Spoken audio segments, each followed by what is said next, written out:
GalatzanThe Houston Texans entered the 2020 season on the heels of back-to-back division titles, with one of the most talented young quarterbacks in the NFL, and a solid defensive unit on the other side.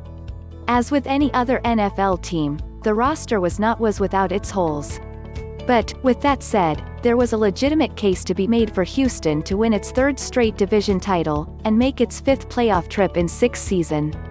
Flash forward to the end of Week 2, and the Texans are 0-2 and on the other side of 2 blowout-style losses. So, coming off Sunday's home opening 33-16 loss to the Baltimore Ravens, what went wrong?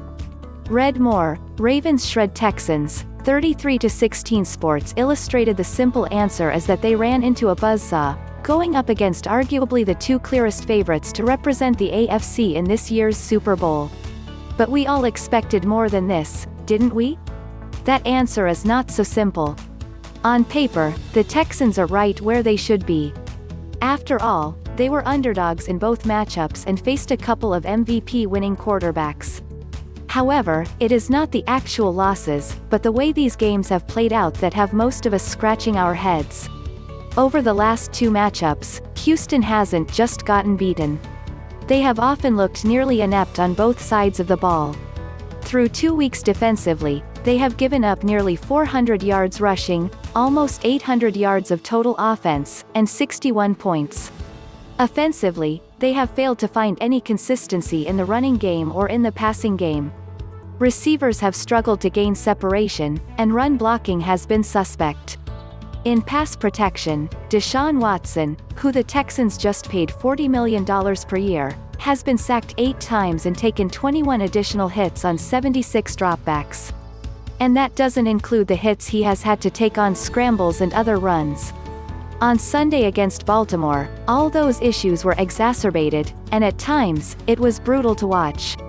Some observers can say this saw this coming as soon as the Texans traded away Watson's #1 target, and one of the best wideouts in NFL history, DeAndre Hopkins.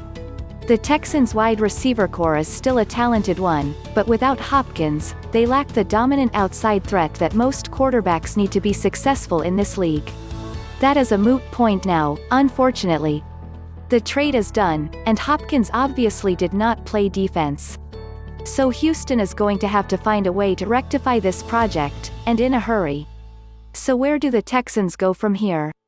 It's hard to say. The schedule is not going to get any easier. Over the next 5 weeks, they face 3 playoff teams from last season with a combined record of 7-3 this season, including a Pittsburgh Steelers team that is 2-0 with a healthy Ben Roethlisberger. The Texans are equipped with the talent and the coaching to handle that challenge.